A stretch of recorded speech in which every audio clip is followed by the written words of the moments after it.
Like many other parts of Australia, large swathes of the Adelaide Hills have recently been devastated by bushfires.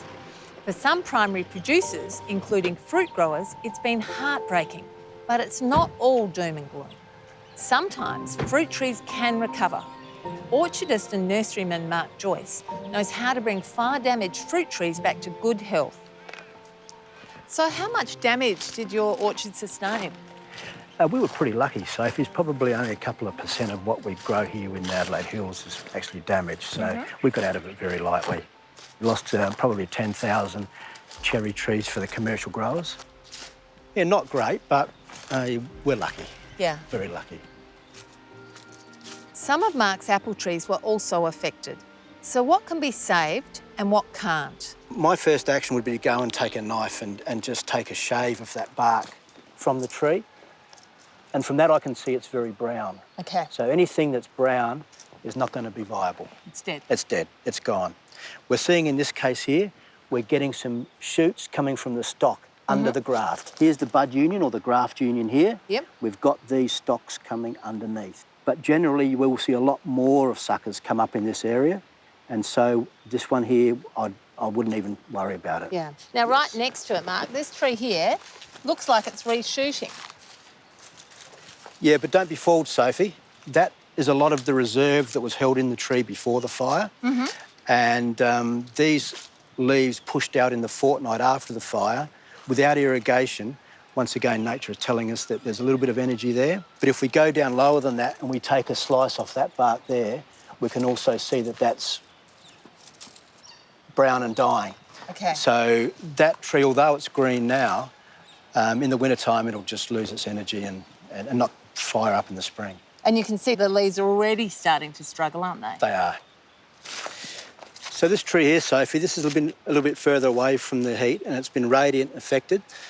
So we can see here that this discoloration here is where it's been burned. So we can just take that away and we can see that the cambium layer here is affected. It looks a bit of life under the cambium layer, but the cambium layer is the key component there.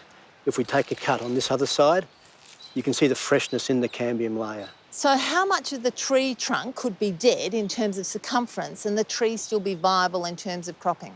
In the home garden, I'd probably say 75% damage would be worth a shot, so 25% viable. Right, so if there's only 25% of the trunk still transmitting water up and down, it's good to go. I reckon. Okay. Now, this tree is reshooting. Should you prune it back? You must understand, Sophie, that the roots are still the same. The roots have not been affected. So you've still got that engine pushing that same amount of canopy that we had before. So if you want to do any pruning, I would just be taking those little bits off, just the dry bits, just to make it look a little bit better so that you're not looking at that same old mess that you've been looking at. Yep. You'll just take that off. Because well, if we cut back in too hard, then we take the tree out of balance. Yep. Because all those roots will be pushing into a smaller canopy and you'll get a lot more vigorous tree. And then it's hard to manage. And then it's hard to fruit. Okay. Now, I can see here that your irrigation has sustained some damage. And I guess if this happened in the home garden, your automatic thing would be to try and get the irrigation back on and start to water. Is that a good thing? Well, I wouldn't be doing that, Sophie. You know, we've chosen not to put the irrigation back on here because we haven't got many leaves on the trees. Therefore, your trees don't need, apart from a bit of maintenance, they don't need a lot to sustain themselves. If your tree is not using the water that you put on it, well, then you stand a fairly good chance of getting phytophthora and other soil-borne diseases in and around your roots of your tree. And what about fertilising? Wouldn't worry too much about it all, Soph. You know, we haven't got much canopy to fertilise. We haven't got any fruit to fertilise, so we won't be doing anything to these perhaps till the springtime. Yep. And we might look at a deficiency program based on our soil tests. Now, what does fire do to the soil? Well, ash is quite alkaline. So if you've already got acidic soils, a little bit of ash is not going to hurt. However, if you've got alkaline soils, you don't want to make them more alkaline. So if you've got a decent layer of ash, it's worth removing it. And then there's the challenge if you've had plastics, chemicals, or treated pine get mixed into the ash. That needs to be removed properly, so check our website for all the details. Now, the other thing about ash is it's quite a fine particle and it can make the soil a bit hydrophobic. It can also move quite quickly if you get a shower of rain. So you want to stop it ending up in waterways where it can become a pollutant. Now, the soil biology does get affected by the heat of the fire, but it will recover. And one way to do that is to make sure that the soil is moist and apply a good layer of organic mulch.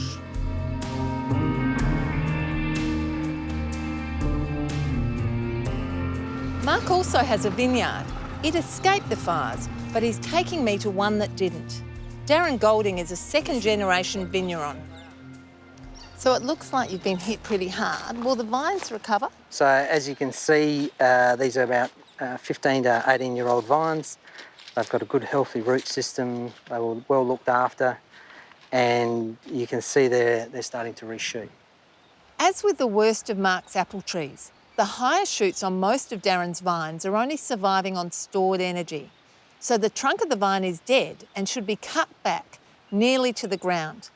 But unlike the apple trees, these vines aren't grafted, so the shoots coming from below ground level, called water shoots, are useful.